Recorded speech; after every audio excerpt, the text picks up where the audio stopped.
Saludos de paz, queridos hermanos y hermanas. Les saludo con mucho cariño en el nombre de nuestro Señor Jesucristo. Paz a vosotros. Estoy muy contento de compartir esta conferencia que forma parte de un programa del Departamento Nacional de Misión. Recuerdo cuando estaba en la secundaria que nos gustaba jugar fútbol y un maestro de educación física nos entrenaba. Si bien yo era un mal jugador, había dos compañeros que eran excelentes jugadores. Uno siempre sobresalía más, siempre era el más hábil, tenía el talento y era un buen goleador. Sin embargo, era algo arrogante y eso en ocasiones dificultaba para que el equipo tuviera éxito, ya que por no compartir la pelota, él pues no lograba el gol, no lograba ser visto y bueno, el entrenador buscaba un trabajo en equipo. Así que en un partido importante, el entrenador lo que hizo fue no ponerlo de capitán, sino al otro compañero. Esto le ocasionó mucha molestia, de tal manera que empezó a jugar mal y el partido no estaba siendo del todo favorable para nuestro equipo. Iba tan mal el partido, fallaban los goles y bueno, estaba haciendo un mal trabajo. Y tengo muy presente algo que le dijo el entrenador: si no cambias de actitud, te voy a sacar del equipo. El problema de mi compañero estaba siendo un problema de actitud. Y en este año 2025 vamos a estar revisando a nivel nacional para las iglesias de todo el país un tema bien importante como lo es la actitud. Y, por ejemplo, la Real Academia de la Lengua habla de la actitud como hacer algo con frecuencia, pero sobre todo otra acepción es la disposición de ánimo, una disposición de ánimo hacia determinada circunstancia o que se evidencia en el comportamiento. Influyen en la actitud, pensamientos, las emociones que se evidencian en el comportamiento de la persona. En ese sentido, cuando hemos reflexionado en la iglesia acerca de un cambio de sistema a nivel local y en otros niveles, por supuesto que será importante para mejorar en la forma de organizarnos y en la manera de hacer el trabajo como iglesia. Sin embargo, ningún sistema, ni el actual, ni uno nuevo, ni el mejor sistema tendrá éxito si nuestras actitudes no son como las de Jesús, que es el Señor de la iglesia. Así que las conferencias tienen este propósito de revisar las actitudes que son cristianas y en ese sentido vamos a estar reflexionando en el siguiente tema. Voy a eh, guiarme con esta presentación para compartir algunas reflexiones con ustedes. Las conferencias tienen este lema: siguiendo la verdad en amor, y la que corresponde a un servidor es la siguiente: un enfoque evangelístico renovado, y es esta actitud de encarnar a Cristo. Sabemos lo que es evangelización, sabemos la misión que Dios nos ha encomendado, que es integral, pero en cuanto a evangelizar, en cuanto a llevar las buenas nuevas, como iglesia lo hemos sabido. Sin embargo, a lo largo de los años no ha sido algo prioritario, no ha sido algo que nos distinga. No podemos generalizar, sin embargo, de manera general es algo que no está siendo como una tarea distintiva como iglesia. Por lo que es necesario revisar las actitudes de Cristo para apropiarlas y entonces vivir como Jesús. Por eso, la actitud de Jesús que se va a estar revisando en esta conferencia, y el objetivo es el siguiente.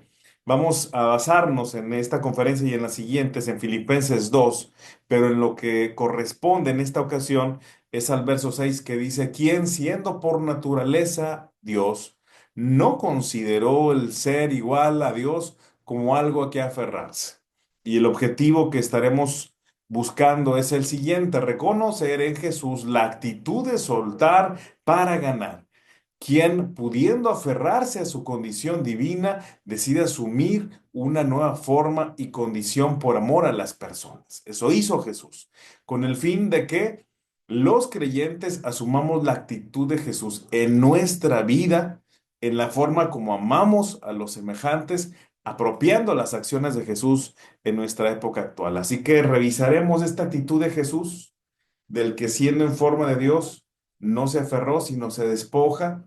¿Esto qué implica? Esto cómo se evidenció en su forma de vida, de tal manera que lo asumamos entonces como un desafío para nosotros hacerlo, nosotros que somos cristianos. Y quisiera revisar, por ejemplo, hablando de los valores de esta época, las reflexiones de esta época, eh, una definición sobre liderazgo. Por ejemplo, la RAE dice que el liderazgo es condición de líder o el ejercicio de las actividades de un líder. Por eso en la segunda parte de esta definición vamos a ver qué es un líder, si la definición habla de lo que hace un líder. Sin embargo, antes de ir a lo que es un líder, quiero ver la definición número 3 del liderazgo, que la RAE dice que es una situación de superioridad, tanto de una institución, organización, producto o en un sector económico. Dentro de ese ámbito es superior a, está por encima de los demás en su propio ámbito. Por otro lado, ya lo que es un líder es una persona que dirige o conduce, puede ser un partido político, un grupo social o una colectividad. Otra definición es una persona que o entidad que va a la cabeza entre los de su clase, en los de su ámbito, en los que son iguales a él en su área, según el grupo, las características son parecidas, está por encima. Estas definiciones de liderazgo, entonces, en resumen, tienen que ver con alguien que está al frente, pero tienen que ver con alguien que está encima. Y digamos que a nivel gerencial, empresarial, funciona. En nuestra iglesia, a quien está al frente de un grupo le llamamos líder. Sin embargo, si no tenemos una claridad en lo que es la forma de vida, la actitud de Jesús, pudiéramos, eh, sin una reflexión crítica, sin una discriminación, apropiar modelos contemporáneos que pudieran ser funcionales en otros ámbitos, pero no necesariamente en el ámbito de la iglesia. Y no tiene que ver con solo ser funcional o no, sino si realmente es cristiano y si es evangélico. Porque miren, estas definiciones actuales de liderazgo son distintas al modelo de Jesús. Y quiero recordar estas palabras de René Padilla, un teólogo ecuatoriano que falleció hace pocos años. Dice: el modelo de liderazgo que prevalece en el mundo es piramidal, jerárquico y gerencial. El liderazgo es cristiano, es decir, encarna los valores de Cristo en la medida que renuncia a ese modelo y acata como norma el ejemplo de Jesucristo.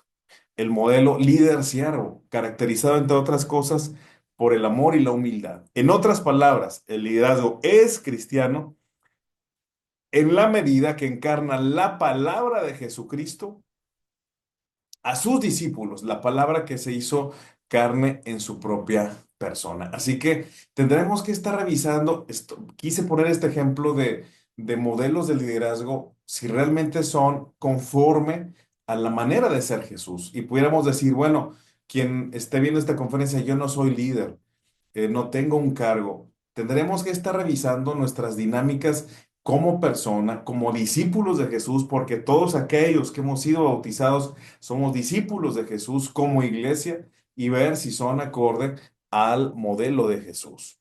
Un líder que, como nos enseña la palabra, lavó los pies contra toda cultura, que era una tarea que hacían otras personas, mujeres y niños, y que Jesús en este ejemplo muestra lo contracultural que fue su ministerio. Así que el discurso del mundo es el primero, el ganar, el estar a la mesa, ser el número uno, ser servido. Y el modelo de Jesús es el último, el que pierde y que con eso gana, el que sirve, el que no está a la mesa. De alguna manera, aunque estas valores, estas reflexiones las conocemos cuando revisamos nuestros liderazgos, tanto de pastores, de ministros, de líderes y de discípulos, de miembros, no los terminamos de ver del todo encarnados y nuestras iglesias entonces no terminan del todo concretar y asumir y abrazar el ejemplo de Jesús. Así que hay un desafío. ¿Cómo ser discípulos de Jesús que no rehuyan al compromiso hasta el punto del sacrificio y estén dispuestos a llevar la cruz cada día? En medio de una generación que busca la comodidad y el menor esfuerzo en todo, además de que también busca el poder y el dominio sobre otros, tenemos este desafío en medio de nuestra realidad actual, cómo ser discípulos como Jesús. Y entonces quisiera revisar con ustedes una porción de la escritura, si me acompañan a leerla, porque me parece interesante que la leamos, que es el Evangelio de Marcos en el capítulo 8, verso 27 al 34. Y dice así, dice, salieron Jesús y sus discípulos por las aldeas de Cesarea de Filipo, y en el camino preguntó a sus discípulos diciéndolos, ¿quién dicen los hombres que soy yo? Ellos respondieron unos Juan el Bautista, otros Elías, otros alguno de los profetas. Entonces él les dijo, ¿y vosotros quién decís que soy yo? Respondiendo Pedro le dijo, tú eres el Cristo. Pero él les mandó que no dijesen esto de él a ninguno.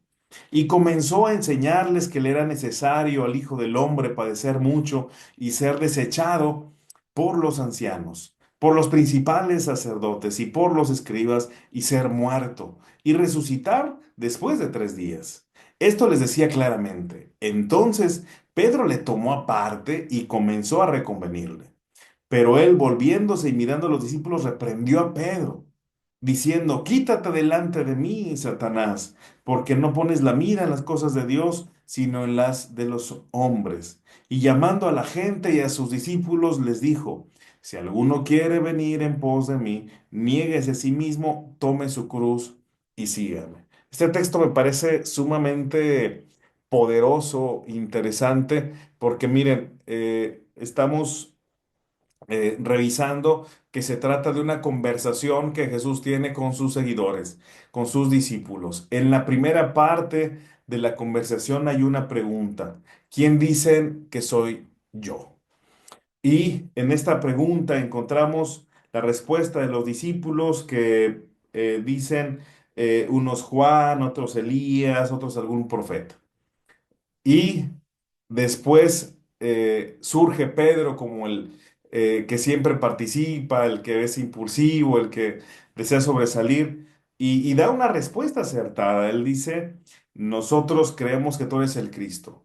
La primera pregunta es, ¿quién dice la gente que soy yo? Y entonces los discípulos responden lo que dice la gente, pero después, cuando Jesús pregunta, ¿qué dicen ustedes? ¿Qué dicen ustedes? Entonces Pedro responde que Jesús es el Mesías. En ti vemos cumplidas las promesas de los antiguos. En ti vemos cumplidas las promesas del Señor. Tú eres el ungido, el esperado. Ya no es lo que creen los demás, ya es lo que creen ellos. Y la respuesta es correcta. Sin embargo, Jesús les pide que guarden silencio lo que es llamado en Marcos como el secreto mesiánico.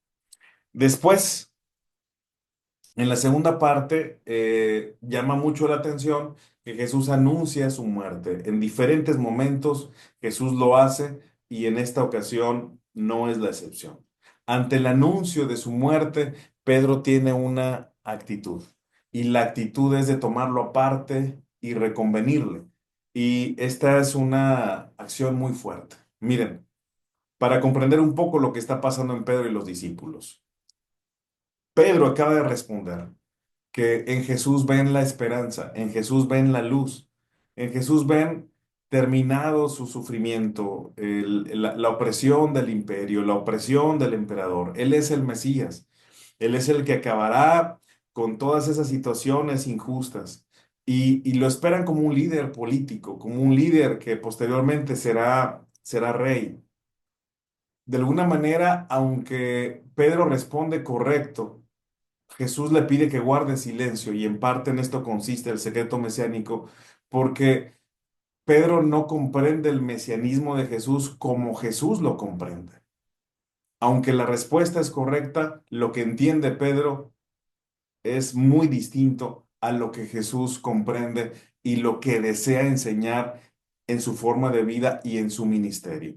Y esto se refleja en la actitud posterior, porque cuando Jesús les dice que va a morir, imagínense, hermanos y hermanas, el shock en el que entran.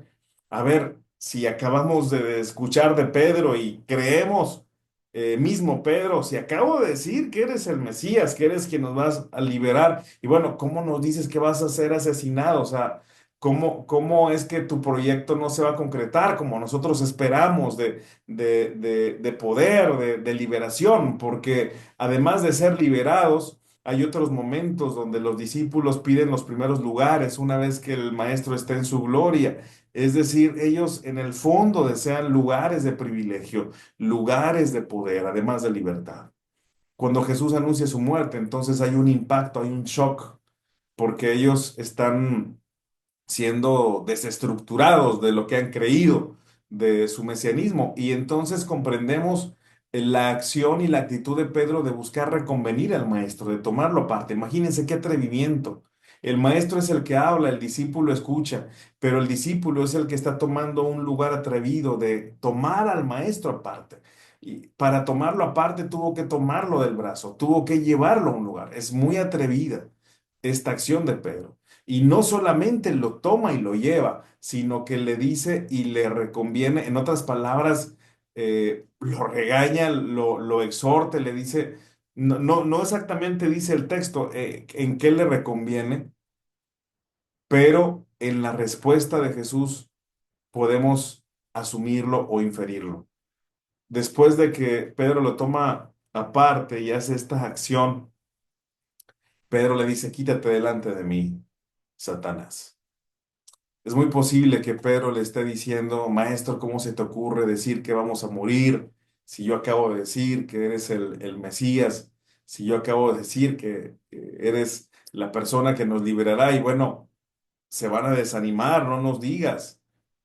Y en esta acción de Jesús, quítate detrás de mí, hay otra forma de traducirlo como que es ponte detrás de mí. Es decir, el lugar del discípulo no es adelante, el lugar del discípulo no es enseñar al maestro.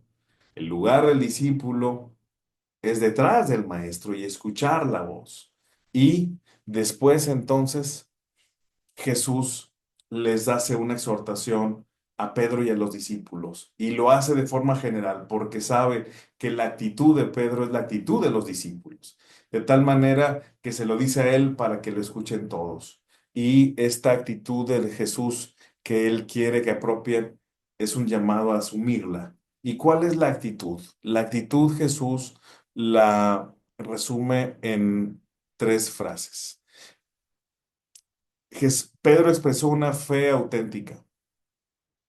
Esta fe auténtica habla acerca del mesianismo de Jesús. Sin embargo, no está dispuesto a asumir las consecuencias de esa fe. Ante la negación y el acto de hacer a Jesús a un lado. Ante esta acción de Pedro, que también es de alguna manera el sentir o la actitud de sus seguidores, hay entonces este llamado que implica tres acciones. Llamando a la gente y a sus discípulos, les dijo, si alguno quiere venir en pos de mí, niéguese a sí mismo, tome su cruz y sígame. Hay tres acciones. La primera es negarse a sí mismo. ¿Qué es negarse a sí mismo?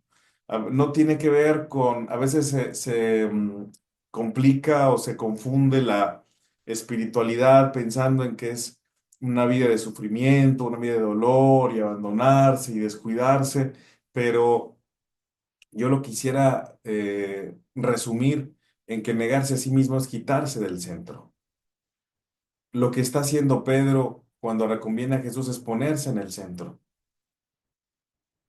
Y lo que llama Jesús es a que se quite del centro y poner en el centro a Jesús. Y para que Él sea quien hable, para que Él sea quien nos dirija. Y cuando ponemos en el centro a Jesús, entonces ponemos en el centro al hermano, porque amamos a Jesús en el hermano. Lo dice el apóstol Juan, ¿cómo dices que me amas si a tu hermano que tienes enfrente no lo amas? De tal manera que amamos a Jesús amando al hermano. Negarse a sí mismo es entonces poner en el centro a Jesús y poner en el centro al hermano. Mis intereses, mis comodidades, mis tradiciones y mis formas de ser que pudieran ser egoístas, que pudieran estar centradas en mí mismo, valga la redundancia, son aquellas que tengo que hacer un lado, negar, renunciar para poner en el centro al Señor. Y la siguiente indicación es cómo poner en el centro al Señor y habla entonces de tomar la cruz. Y tomar la cruz significa, entre otras cosas, asumir los valores de Jesús. Cuando nosotros revisamos la razón por la que Jesús murió por su forma de vida.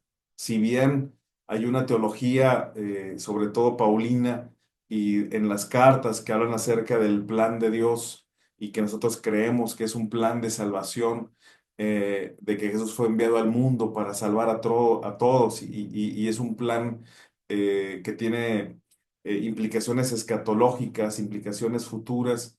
Hay algo histórico que nos plantea Marcos. Y lo histórico es que la forma de vida de Jesús inquietó a los poderosos y entonces lo mataron. Cada vez que él predicaba, cada vez que él mostraba amor a los marginados, a los desprotegidos, se inquietaban los judíos, se exacerbaban y en muchas ocasiones quisieron apedrearlo, vieron confrontados sus privilegios, la luz de Jesús iluminó su oscuridad y es cuando hacen ellos el complot para matar a Jesús. Lamentablemente, esta situación de amar significó que quien ama en condiciones puede morir. Es decir, Jesús no renuncia a su vocación, Jesús no renuncia a su compromiso de amar hasta las últimas consecuencias. Él se arriesgó, es decir, cuando vio su vida en riesgo, cuando vio que hacían complot contra él, él no se detuvo, él no dejó de hacer la misión, él no dejó de acompañar a los necesitados. Asumió los riesgos, aunque eso le costó su propia vida. Y entonces de estas dos acciones viene el seguimiento, que sí es ir tras sus pisadas. Es decir, ¿cómo que negarse a sí mismo y tomar su cruz? Con el negarse a sí mismo, con el negarnos a nosotros mismos y tomar la cruz, más que llamarnos a sufrir, lo que está haciendo Jesús es llamarnos a amar. Y amar duele. En ese sentido, si nosotros somos seguidores de Jesús o deseamos ser auténticos seguidores de Jesús, implica que es necesario asumir en el día a día la actitud de Jesús, su forma de vida. ¿Cómo? Negándonos a nosotros mismos, como lo acabo de explicar, tomando su cruz, es decir, soltando nuestras actitudes y acciones que no son como las de Él. Tendremos que hacer entonces nuestro lo que hizo Jesucristo. ¿Cuál fue la actitud de Jesús? La actitud de Jesús en este texto de Filipenses 2 del 5 al 11, que lo sabemos de memoria, siendo en forma de Dios, ¿qué hizo? Asumió una condición de siervo y se hizo uno con el prójimo para darle vida, pero y murió en la cruz por amor a quienes no lo merecían. Como hombre sufrió en la cruz, como hombre triunfó y recibió toda autoridad, todo poder y resucitó, fue declarado Hijo de Dios, Salvador y Señor. Y esta parte la resalto, no se aferró, sino que se despojó para que todo esto sucediera. De tal manera que si nosotros asumimos la actitud de Jesús, nosotros también nos despojaremos de nuestros orgullos, de nuestros privilegios. Quiero resaltar el texto de Génesis 3 del 4 al 5, por ejemplo, en la caída de Adán y Eva, que hemos dicho tradicionalmente que fue por desobediencia, pero quiero resaltar la semilla de duda que sembró la serpiente. Cuando habla con Eva, le dice, si ustedes comen de este fruto prohibido, serán como dioses. Es ahí donde surge esta inquietud. Eva dialoga con Adán y entonces ambos pecan y comen del fruto prohibido. La desobediencia fue querer ser como dioses. Y si nosotros revisamos las tragedias de la humanidad desde la historia posterior de Caín y Abel, fue querer ser el primero. Y cuando revisamos las circunstancias en los matrimonios, es querer ser el primero. En las familias, querer ser el primero. En las iglesias, cuando hay circunstancias y problemáticas o se frena el trabajo, es querer ser el primero. En las ideas, en sobresalir, en ser tomado en cuenta, en que se haga lo que yo deseo, ser el primero. Si revisamos a los países, si revisamos a los políticos, cuando una nación también desea conquistar a otra, es querer ser el primero, es querer ser más. La semilla está entonces en esta actitud, de tal manera que este despojarse para descender y no que seamos más, sino en hacernos uno con quien está sufriendo para darle vida. No que estemos arriba y el otro abajo, sino que el otro está sufriendo tal vez en el suelo y nosotros nos haremos uno con él, no sintiéndonos superiores, sino recordando que nosotros estuvimos así y que el Señor descendió y Él nos restauró. Y entonces morir con Jesús es morir por amor a Jesús y es morir a los demás. Morir a que pudiéramos decir, no, si hubiera una persecución, yo estoy dispuesto a la muerte. No sé si realmente eso sería una realidad, pero es revisar nuestras actitudes, es revisar nuestras mentalidades, justo este negarse a sí mismo, que no es conforme a Jesús, para que finalmente muera y entonces podamos surgir nuevas personas en el sufrimiento de la cruz, resucitar una nueva vida o una vida renovada en el Espíritu. A través del bautismo, y si ya nos hemos bautizados, una vida que está renovada en el Espíritu, una vida nueva en Jesús por el Espíritu. Y resalto aquí de condiciones de privilegio y de área de confort. Es decir, podemos tener ya años siendo creyentes y olvidarnos de dónde nos sacó el Señor y llenarnos de arrogancia o a veces no ser tan sensibles ante los demás ante quien necesita y simplemente llevar inercias de cómo ser cristiano. Y esta conferencia lo que busca es que revisemos cómo estamos viviendo nuestra fe para ver si es conforme al ejemplo que Jesús nos dejó. Cuando nosotros vemos entonces esta actitud de Jesús, vale la pena preguntar qué movió a Jesús, qué fue lo que hubo detrás de la actitud de Jesús.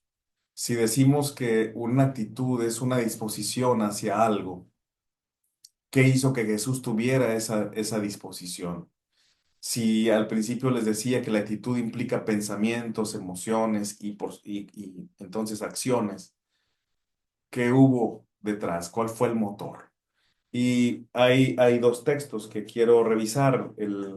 Por ejemplo, Juan 15:13, que dice así, dice, nadie tiene mayor amor que este, que uno ponga su vida por sus amigos.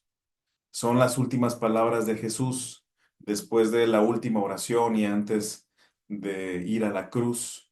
Les dice sus últimos consejos, sus últimas recomendaciones, y él habla acerca de un amor, de poner la vida por sus amigos. Y no solamente, hermanos, fue una teoría, sino Jesús estuvo dispuesto a dar la vida por sus amigos. Cuando él habla con sus discípulos, les dice que no son siervos, ahora son sus amigos. Él hizo eso y cuando nosotros abrazamos a Jesús, nos convertimos en sus amigos. Así que él lo hizo por amor. Y la señal más grande de su amor es que él estuvo dispuesto a dar la vida. Y Marcos 6, 34, quiero también recordarlo con ustedes, dice, y salió Jesús y vio una gran multitud y tuvo compasión de ellos porque eran como ovejas que no tenían pastor y comenzó a enseñarles muchas cosas. ¿Qué movió a Jesús? Esta palabra compasión viene de un término griego que tiene que ver con este removerse las entrañas, removerse todo el interior. Está muy relacionado con la misericordia, con el sentir el dolor del otro. El Señor siente el dolor del otro, los ve como desamparados, como abandonados, desprotegidos, y es esto que siente en su interior que remueve todo su ser, que lo impulsa entonces a enseñar. Así que fue el amor y la compasión. Y quiero revisar, fíjense, este texto de Mateo, hablando acerca de cómo lo que movió a Jesús, esta actitud, en qué acciones se evidenció. Y miren, por ejemplo, en esta porción de Mateo, quisiera que en sus hogares lo revisaran con calma y lo estudiaran. Eh, Dice que revisaran estos textos, por ejemplo, Mateo 4:17 habla acerca del comienzo del ministerio de Jesús, del reino de los cielos que está cerca. Después, Mateo 4, del 18 al 22, habla del llamado a los primeros discípulos. Son relatos en ese tenor. Después, en el capítulo 4, del 23 al 24, hay un resumen del ministerio de Jesús que dice que enseñaba, predicaba y sanaba. Y este es un ministerio holístico, es decir, es un ministerio integral, no solo enseña, sino abarca todas los ámbitos de la vida humana. Enseña, pero también predica, pero no solamente predica, sino que también se enfoca en sanar las dolencias. Y cerrando la explicación del texto, quiero hacer algunas distinciones de estas acciones de Jesús. Después, en el capítulo 4 verso 25 hasta el 9:34 encontramos cómo enseña con el Sermón del Monte, del 4:25 al 9:28, y encontramos cómo sanaba. Hay obras milagrosas que hace del 8:1 al 9:34. Y encontramos, y bueno, en esta sanación hay una predicación implícita. Y luego de nuevo encontramos resumen del ministerio de Jesús en el 9:35: enseñaba, predicaba y sanaba. Es este ministerio integral que abarca los ámbitos de la existencia. Y luego del 9:36 al 10:4, el llamado a los 12 apóstoles para cerrar con el envío y que es el comienzo del ministerio apostólico, y cierra con el 17, que el reino de Dios está a la mano. Esto se le llama un quiasmo. Es una estructura concéntrica de esta porción de Mateo.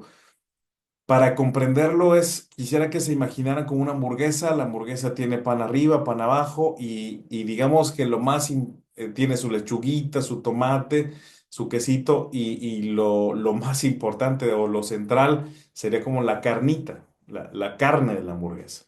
Entonces digamos que el centro y lo más importante serían estos ejemplos del ministerio de Jesús: enseñar y sanar. Y este quiasmo habla de una relación, de una semejanza entre las ideas iniciales antes de la sección central y las ideas posteriores.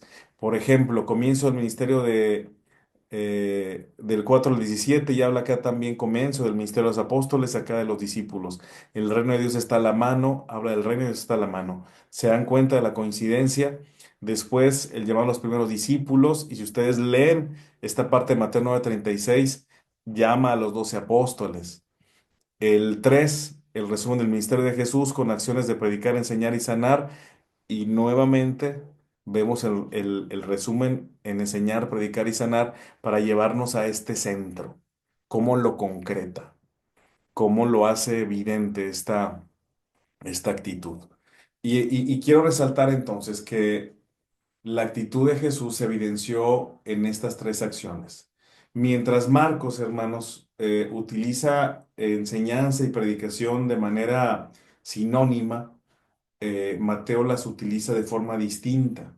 La palabra para enseñanza que utiliza Mateo en griego es didaskalos y la palabra para predicación que utiliza Mateo en griego es la que conocemos como kerigma o keruso, que tiene que ver con proclamar. Y hago esta distinción porque Mateo sí utiliza la enseñanza cuando se refiere a los discípulos o incluso cuando va a la sinagoga, es decir, con personas que ya tienen de alguna manera un antecedente creyente o que son sus discípulos a quienes él está formando. Ahí utiliza esta palabra de enseñar. Y cuando utiliza predicar, se refiere a la proclamación a los gentiles, a quienes no conocen al Señor. Y la sanidad tiene que ver con la restauración del cuerpo, con el cambio de vida, de la condición de dolor, de miseria, de desventaja y de marginación que está viviendo la persona.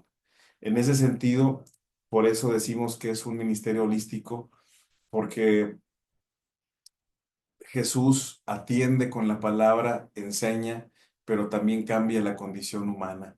Es decir, si lo tradujéramos a nuestras palabras, Jesús no solo evangeliza, sino también le lleva un pan a quien está en el hospital. Jesús no solo lleva un folleto evangelístico a un orfanato, sino también les lleva juguetes a los niños. Jesús no solo visita a alguien que tiene carencia económica para orar por él, sino que le lleva una despensa. A veces se confunde con que esto es un activismo o como una situación de altruismo, pero no, hermanos, es la manera como Jesús concretó su ministerio y como nosotros somos llamados a concretarlo. Y estas son de las actitudes que es necesario que tenemos que revisar.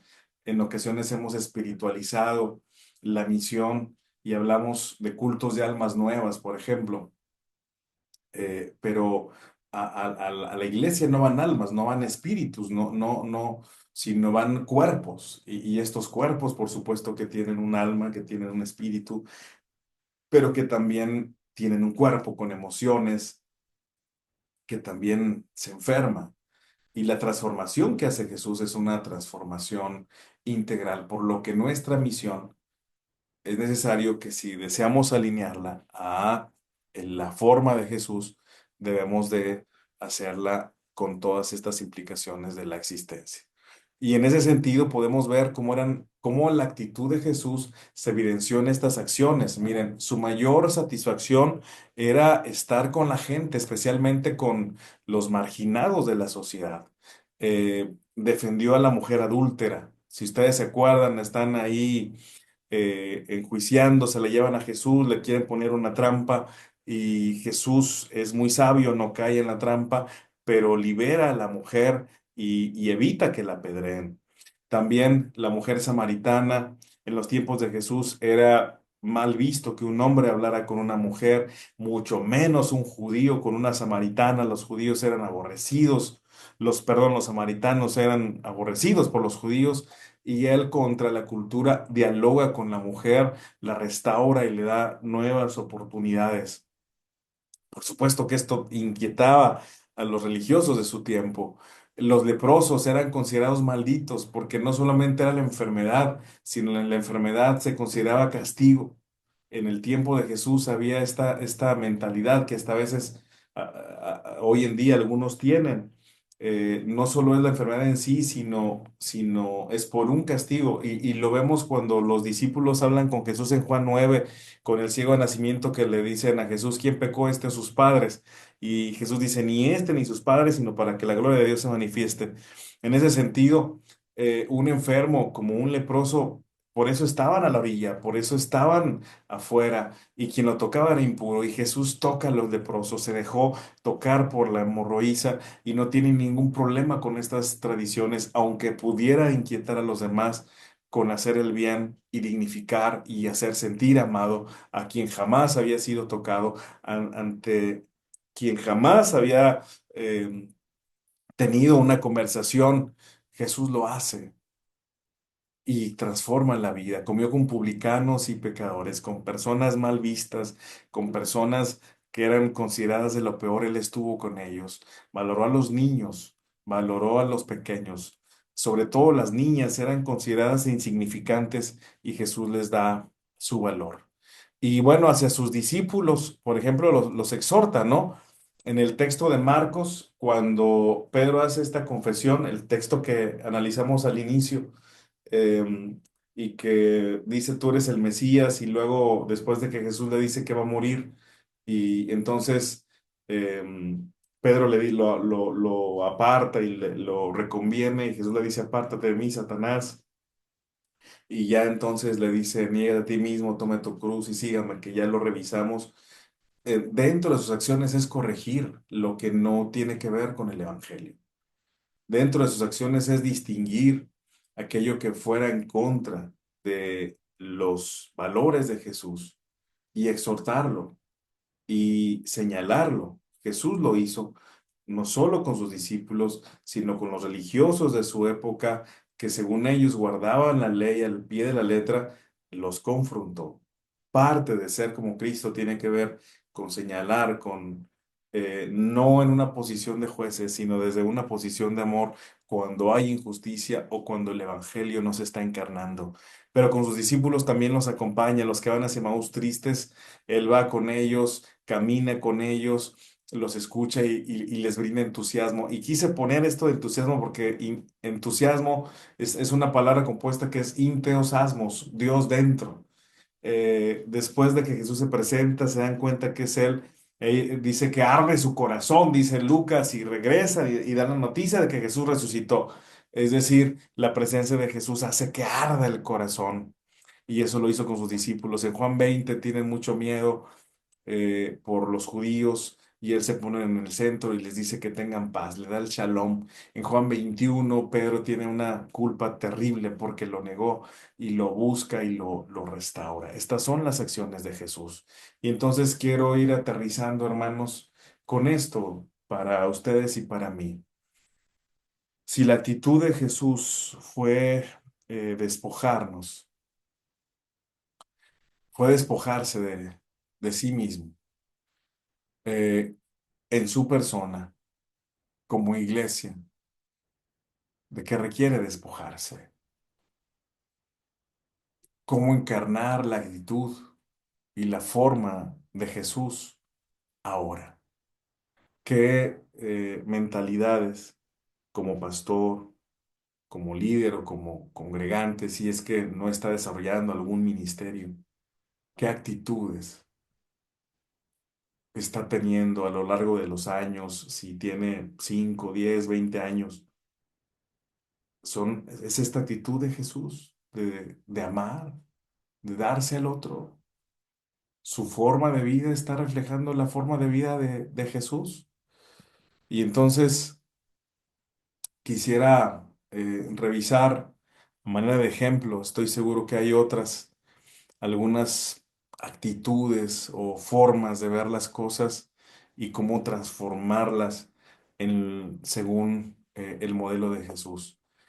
Hablando de evangelizar, recuerdo que algunos objetivos que hace años se pudieron plantear y en una reflexión constructiva era convertir a 100 personas para Cristo, o que la iglesia crezca un 100%, un 10%. No estoy diciendo, quiero aquí recalcar, que no tendremos que revisar el crecimiento numérico. Por supuesto que el crecimiento numérico es un factor, es un elemento que nos estará diciendo algo acerca el desarrollo de la iglesia, el crecimiento de la iglesia, pero jamás será el objetivo, jamás será lo central, será un indicador. Por eso aquí hablando de dejar nuestros parámetros para asumir el parámetro de Jesús, no será el objetivo los números, sino el objetivo serán las personas transformadas, las vidas. Cada persona es una historia, no es un número. Por eso el objetivo más que crecer un 10% o que nuestra iglesia lleguen 10 almas, será llevar el evangelio y esperanza para que las vidas sean transformadas. Ese sería el objetivo. Otra actitud sería las tradiciones e inercias. Miren, a veces tenemos tradiciones y quiero tener aquí mucho cuidado porque deseo respetar. No todo está mal y hay cosas que tradicionalmente hacemos que pudieran ser edificantes, pero cuando esto que hacemos no está siendo pertinente para nuestros jóvenes, para nuestros adolescentes o lastima, es necesario que lo revisemos y que veamos aquellas acciones, aquellas inercias a la luz de Jesús, de tal manera que nuestra forma de vida esté contextualizada según la etapa de la vida, es decir, que las nuevas generaciones, que nuestros jóvenes, que nuestros niños, que nuestros adolescentes, que las personas nuevas que llegan encuentren un lugar y que no se sientan prisioneros de tradiciones que se confunden con voluntad de Dios cuando son eso, tradiciones, pero que no son el Evangelio. De tal manera que a veces con tristeza encontramos jóvenes que se van porque se les ha aprisionado en supuestamente una vida cristiana cuando realmente solo son eso, costumbres que se han repetido, pero que no necesariamente son lo que Jesús haría. Así que es muy importante que como pastores y líderes revisemos nuestras formas de ser iglesia y nos abramos para ser como Jesús, de tal manera que a las nuevas generaciones y las nuevas personas encuentren un lugar y se sientan parte de nosotros y encuentren en la iglesia un refugio de amor, una iglesia centrada en el templo. Esto lo quiero reiterar porque lo analizábamos en la pandemia, pero con tristeza encuentro que no hemos tenido como este aprendizaje. Decíamos que antes de la pandemia estábamos centrados en el templo, nuestras actividades eran los cultos en las cuatro paredes del templo y con la pandemia los templos se cerraron y entonces tuvimos que salir de los templos, pero ya una vez que pasó la pandemia, pues no todos regresamos y estamos teniendo en algunos casos el riesgo de volvernos a encerrar al templo. El templo es un lugar de adorar, para tener comunión, pero de una iglesia que solo centra ahí su actividad y su quehacer, si seguimos el modelo de Jesús, es una iglesia que proclama y sirve a los necesitados. Son centrales, hermanos, los ministerios de amor en la cárcel, en anexos, en asilos, en orfanatos, en hospitales. Es lo que haría Jesús ahora. Son los leprosos de ayer, son los enfermos de ayer, son los marginados de ayer. Es ahí donde estaría Jesús. Por supuesto que estaría en la sinagoga, pero también estaría allá. Jesús estaría en el templo alimentándose, cantando y estaría también sirviendo. Y a través de la proclamación, ahora a través de los grupos familiares, en los hogares, en el sistema que a usted le parezca, pero es gritar el evangelio y decir al mundo que hay esperanza. La misión central en el pastor, hablábamos también antes de la pandemia, sobre todo si es pastor dedicado, bueno, para eso se le paga, él lo tendría que hacer. O es el pastor, si alguien se enferma, él tiene que ir. Cuando se cierra el templo, a la primera cena del Señor sucedió algo que fue una bendición y muchos en su hogar se convirtieron en pastores cuando impartieron la cena. Y nos tornábamos los dedos diciendo, ¿cómo lo vamos a hacer con la cena del Señor? Porque el pastor es el que la oficiaba y tuvimos que romper con una forma de hacer las cosas obligados por esta circunstancia de la pandemia para hacerlo distinto y muchos fueron mayordomos en su hogar para la cena del Señor. De tal manera que eso nos recordó que el ministerio es de todos los creyentes, que ir por un enfermo si ha dejado de asistir, por alguien que se ha desanimado, que restaurar, que evangelizar. No es tarea del pastor, sino es de todos los creyentes y que según los dones estaremos haciendo la misión. Y finalmente, otra posible actitud es esta dinámica eclesial centrada en el culto. De repente algunos pastores estamos tentados o las propias inercias de la iglesia a que nuestro quehacer es cultos, el del miércoles, viernes y sábado, y el de oración. Y prácticamente a eso se reduce la vida de la iglesia.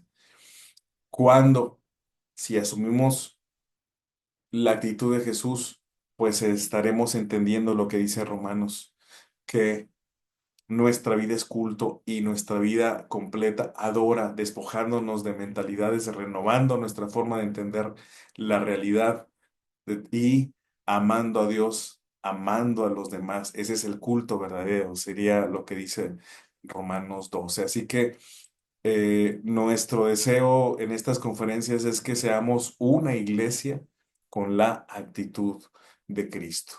Por lo que quiero concluir con esto, queridos hermanos y hermanas, asumamos la actitud y la forma de vida de Jesús.